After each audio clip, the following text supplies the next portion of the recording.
¿Qué tal amigos? Bienvenidos a otra edición de Consultorio de la Construcción. Mi nombre es Italo Tapia.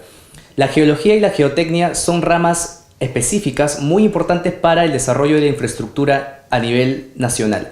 Y eso es debido a que a lo largo de nuestro territorio hay diferentes accidentes geográficos que requieren soluciones audaces para poder desarrollar proyectos grandes como por ejemplo el Ferrocarril Central Andino, la Central Hidroeléctrica de Restitución y el Túnel Trasandino de Olmos, entre otros. En los últimos 30 años el desarrollo de esta especialidad ha sido exponencialmente hacia arriba y se necesita mayor desarrollo todavía debido al gran déficit de infraestructura que actualmente tiene nuestro país. Para hablarnos más acerca de lo que es la ingeniería geológica y la geotecnia está con nosotros el ingeniero geólogo Néstor Romero Ramírez, discúlpeme, gerente general de NR Consultores SAC, profesional con más de 40 años de experiencia, habiéndose desempeñado inicialmente como jefe de la División de Geología y Cimentaciones de la Dirección General de Caminos del Ministerio de Transporte y Comunicaciones y posteriormente como consultor en la especialidad de Geología y Geotecnia. Muchas gracias por estar con nosotros, ingeniero. Gracias a ustedes y estoy a vuestra disponibilidad para lo que estimen conveniente. Listo. A ver, en primer lugar, ¿qué opinión le merece el desarrollo de la ingeniería geológica y la geotecnia a lo largo de estos años en nuestro país? Bueno, bastante satisfactorio, puesto a que la incorporación de nuestra especialidad con profesionales de vasta experiencia nos ha permitido de que la diversidad de obras de diferente nivel en este momento tienen una muy buena estabilidad en lo que concierne a la ubicación de las mismas y también una vida útil garantizada hasta el momento. No es lo mismo que en muchos países de la región que han sufrido una diversidad de problemas debido a probablemente errores durante la fase de estudios o en la fase ejecutiva de las mismas. En nuestro país, felizmente a la fecha, no tenemos esa ocurrencia, lo cual demuestra de que los profesionales inmersos en esta especialidad han tenido un buen desempeño para que tengamos estos resultados satisfactorios. Cabe la repetición de ello. Hablemos acerca de los términos de referencia. Como usted sabe, las principales unidades ejecutoras del Estado colocan diferentes términos de referencia de geología y geotecnia para los estudios definitivos de carreteras y puentes, por ejemplo. ¿Qué opinión tiene sobre esos términos de referencia? En razón a mi desempeño fundamentalmente en obras viales, he podido notar de que hay uno de los acápites o puntos que involucran o exigen es lo relacionado a la geología regional. A mi entender y a mi experiencia me parece que ello no debe ser incluido como un tema fundamental, sino complementario. Lo que se debe incidir es en los requerimientos del estudio de la geología local, fundamental. En este aspecto, en la geología local, también he podido observar de que los especialistas abundan mucho en la terminología de la geología pura. Pienso de que se debe tener una mayor atención al comportamiento, al especificar de que cada una de las rocas o suelos que conforman las diferentes unidades geológicas se debe de subrayar el comportamiento geotécnico de cada una de ellas en razón a que las personas involucradas en la ejecución de obras son generalmente ingenieros civiles. Muchos de ellos o gran parte de ellos no tienen un conocimiento sobre la geología pura. Por tanto, el explicarles el comportamiento de cada una de los suelos o rocas que conforman la unidad geológica en la que están trabajando será pues un instrumento muy válido. Debo reconocer de que una mera descripción de las características geológicas eminentemente de las rocas no va a contribuir mucho si es que se omite la parte del comportamiento geotécnico de las mismas. Claro. Usted está hablando acerca de un problema recurrente en los términos de referencia de geología y geotecnia, pero ¿cuáles son los aspectos que consideran que debería ampliarse o exigirse adicional a los términos de referencia para poder mejorarse? Fundamentalmente es lo concerniente a las medidas correctivas. ¿A qué se refiere con las medidas correctivas? Se refiere de que el tratamiento que se debe adoptar después de la ocurrencia de los fenómenos geodinámicos, dígase un derrumbe, un deslizamiento, un asentamiento o la ocurrencia de huaicos, estos no deben ser soluciones muy genéricas, sino específicas, y deben estar acorde a la categoría de la vía. En muchas se dan simplemente recomendaciones muy convencionales, cuando en realidad cada solución, vuelvo a decir, es de acuerdo a la envergadura del fenómeno, a la ubicación de la misma, e inclusive, si fuera posible, dar diferentes alternativas de solución que den la posibilidad de que estos signifiquen optar por el de menor costo, entonces sería mucho más favorable. Consideramos que los geólogos geotécnicos estamos en condiciones de dar alternativas como soluciones para cada fenómeno geodinámico. Usted tiene 40 años de experiencia en este campo. Yo me imagino que habrá tenido diferentes experiencias y problemas recurrentes que se ocasionan en obra, ¿no? Por ejemplo, en la fase constructiva, ¿qué dificultades técnicas recurrentes se presentan una vez que se está desarrollando el proyecto? En geología y en geotecnia, obviamente. Sí, cuando nosotros se inicia la fase ejecutiva, nosotros vamos a hacer una verificación del estudio relacionado a la ingeniería básica, en este caso en la parte de geología y geotecnia.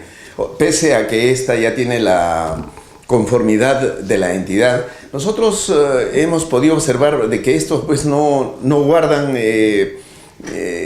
o no son demasiadas detallistas, de modo tal de que la supervisión se ve obligado a hacer cambios considerables.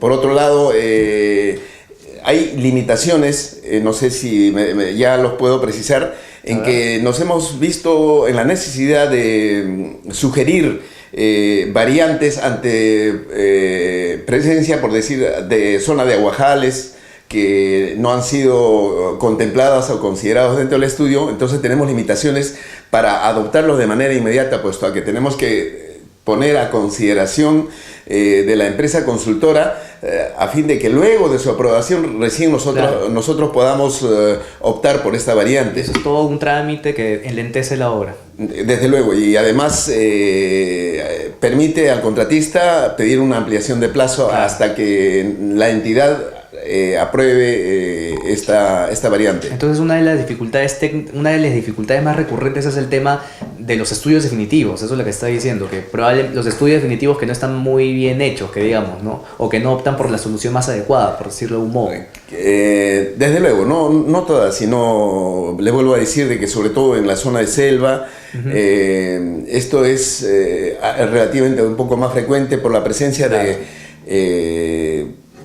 aguas muy superficiales o aguajales, igualmente en la zona del altiplano, en donde la presencia de las mismas también es notable. Eso es lo que le quería preguntar. Nuestro país tiene diferentes pisos altitudinales, tiene diferentes regiones de bastante diversidad en lo que respecta al suelo. Entonces, ¿cómo se maneja eso? ¿Cuáles son las diferencias por nuestra geografía? ¿Cuáles son los problemas, que se presentan en cada uno de estos lugares, en la costa, en la sierra y en la selva, respecto a geotecnia? Bueno, en la costa, debido a predominantemente tenemos la carretera panamericana, que ya está totalmente construida, que solamente se hacen eventuales obras de mantenimiento y relativamente algunos mejoramientos. Casi no tenemos ninguna, salvo que las nuevas que se hagan hacia el interior. El único problema mayor que tenemos es la presencia como es una faja predominantemente de arena, ahí es el mayor limitante. Pero, sin embargo, para efectuar mejoramientos, tenemos felizmente próximos a la diversidad de ríos que van a dar al Océano Pacífico, de los cuales nosotros podemos extraer, que son canteras muy favorables para poder hacer una elevación de rasante y evitar este sector de zonas arenosas. ¿Y en la sierra y en la selva? En la sierra, en realidad lo que tenemos son problemas de inestabilidad de taludes. Tenemos que hacer cortes a media ladera altos. En muchas oportunidades son adecuados la adopción de túneles, pero sin embargo las empresas consultoras o los especialistas no dan esa alternativa como solución. Generalmente la predominancia de cortes a media ladera o cortes cerrados es lo que más se recomienda. Las mayores dificultades que tenemos los geólogos geotécnicos es la presencia de rocas metamórficas, que corresponden a los esquistos, gneiss, filitas. Estos no solamente nos van a causar problemas en la fase constructiva, sino va a ser un problema permanente durante la vida útil. De acuerdo a las características de la misma, tenemos una diversidad de posibilidades de hacer una estabilidad, pero estas al fin y al cabo van a ser momentáneas, es decir, con presencia de precipitaciones pluviales y aún adoptando los anclajes, constituyen siempre zonas críticas con las cuales hay que convivir con estos problemas. Vuelvo a decir, rocas metamórficas. ¿Y en qué zonas geográficas del Perú usted cree que hay mayores dificultades técnicas para desarrollar los proyectos viales? Naturalmente, en la zona de selva, la llanura amazónica, por la misma presencia de suelos finos, requiere efectuar necesariamente rellenos. Para efectuar los mismos necesitamos canteras y estos, lamentablemente, no disponemos de ellos. Por otro lado, en la zona ceja de selva, esta presencia de suelos finos, generalmente arcillosos, ocasiona de que tengamos problemas de desestabilización de taludes, generalmente con la ocurrencia de deslizamientos de gran envergadura, deslizamientos cuyas alturas superan el orden de los 100, 150 metros. El tramo del puente chino a Guaitía es una zona característica. En el trayecto de los últimos 20 años hasta ahora no se ha logrado estabilizar. Otro sector también podemos hablar del puente chino, Puente Reiter, Satipo, es una carretera que hasta ahora sigue con problemas de inestabilidad de taludes. Igualmente, la ocurrencia de frecuentes deslizamientos rotacionales que se producen a partir de la misma plataforma en el tramo de la carretera Puente 24 de Julio, Corral Quemado, o Corral Quemado hasta Nuevo Cajamarca. Todo ese sector está afectado a problemas de deslizamientos rotacionales, que lo único que se está adoptando son medidas correctivas de que cuando hay el activamiento del fenómeno, lo que optamos es por hacer un afirmado momentáneo. Por ninguna razón y en ninguna ocasión se da una medida correctiva de carácter definitivo, porque no es posible detener la actividad de estos deslizamientos. Hablemos acerca de los estudios de navegabilidad. Primero explíquenos para los que no sabemos qué cosa es un estudio de navegabilidad y cómo es que la ingeniería geológica y geotecnia aporta para esos estudios. Bien, lo que se pretende es de que además de la conectividad a través de la vía terrestre, el Ministerio de Transporte y Comunicaciones, a través de la Dirección de Transporte Acuático, desea o se proyecta tener comunicación con el Brasil. Entonces, para ello es de que nosotros tenemos una diversidad de ríos, el Ucayali, el Marañón, el Guayaga, etc. Los que tienen limitaciones por el calado de las embarcaciones que no permiten en ciertos sectores de que los sedimentos se han acumulado. Por tanto, es dificultoso de que embarcaciones de buen calado puedan navegar. Entonces, ante esta situación requiere la participación de especialistas de diversa o multidisciplinaria. Es la intervención para efectuar estos estudios. En ellos nosotros también intervenimos. Nuestra intervención es justamente para determinar qué sectores, en lo que concierne a la estabilidad de taludes de las riberas, se podrían considerar como aptas o como riberas permanentes. Obviamente son los sectores en los cuales hay presencia de afloramientos rocosos. Por otro lado, como la mayoría de la zona adyacente o ribereña a estos ríos son llanuras de inundación, nosotros, al determinar sectores en las que hay formaciones rocosas, podemos conceptuar de que esas zonas son adecuadas no solamente para la instalación de asentamientos humanos, sino también para la agricultura, por ser zonas más estables, en tanto que las zonas adyacentes en su gran mayoría son zonas inundables. En el periodo de lluvias extraordinarias, los sembríos propios de la zona son cubiertos y tanto los migrantes o los colonos o los mismos nativos de la zona pierden grandes hectáreas de terreno por estas ocurrencias. Es decir, no ha habido una delimitación clara sobre zonas inundables y no inundables. En las evaluaciones nosotros hemos discriminado cuáles son las zonas más adecuadas. Igualmente, en qué sectores el río tiene una estabilidad en su trayectoria y que los fenómenos de erosión de riberas no se hace muy intenso en ese sector debido a la presencia de afloramientos rocosos. Respecto al Reglamento Nacional de Edificaciones, ¿cuáles son los criterios los requerimientos adicionales que usted, a su sentir, debería introducirse respecto a el estudio de suelos para cimentaciones? Sí, con la experiencia que tenemos, sobre todo estudio de suelos con fines de cimentación para edificaciones, y más aún con la experiencia que tenemos en Lima, no se incluyen en el reglamento nacional las consideraciones geológicas. Ejemplo, la diversidad de edificaciones que se hacen cerca de la Costa Verde están muy propensos a sufrir problemas de desestabilización debido a la proximidad al acantilado. Por otro lado, en las edificaciones que están muy próximo a laderas de cerros, como en las zonas de La Molina y todas aquellas que están próximos al sistema costero del sistema andino. Claro. Entonces, hay estudio de suelos, pero no hay un estudio de geología. Exactamente. No se determina lo concernente si es que el área está propensa a asentamientos o deslizamientos, derrumbes. Se tiene que totalmente desestimar de que los fenómenos geodinámicos no van a estar presentes o no van a tener incidencia en la construcción.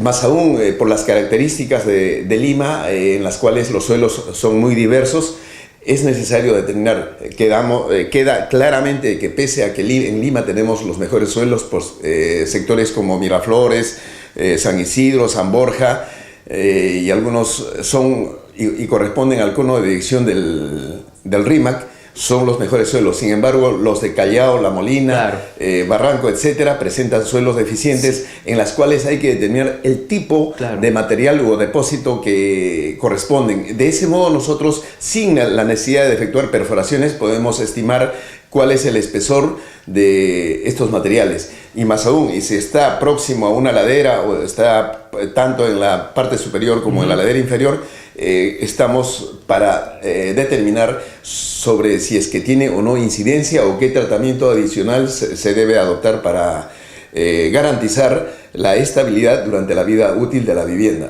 Pero, o sea, actualmente en el Reglamento Nacional de Edificaciones no está contemplado el estudio de geología para el estudio de suelos. No, no hay un capítulo en el cual se diga... Que está obligatoriamente considerado. Así es. Entonces, usted propone que para todos los proyectos de cimentaciones, en el estudio de suelos debe haber una parte de geología, sí o sí. Desde luego, así es. Fundamentalmente, de esa manera nosotros podemos inclusive ya determinar, más aún que somos un país eminentemente sísmico, cualquier activación, claro, no solamente va a tener incidencia en la vivienda, sino en las áreas adyacentes. Si las áreas adyacentes no están evaluadas, pues la vivienda está propensa al efecto de de la activación de estos fenómenos. Claro, especialmente en zonas como la que usted mencionó, por ejemplo en la Costa Verde, ¿no? O sea, donde definitivamente a simple vista se ve que es necesario hacer un estudio geológico para el estudio de suelo, para la cimentación. Fundamental.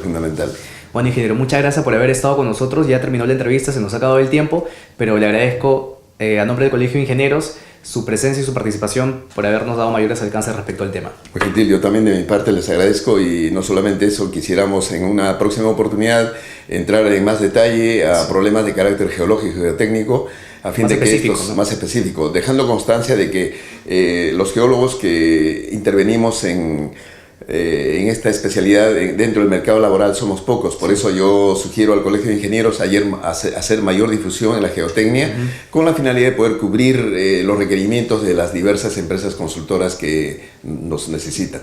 Gracias por su atención y hasta otro momento. Muchas gracias, ingeniero.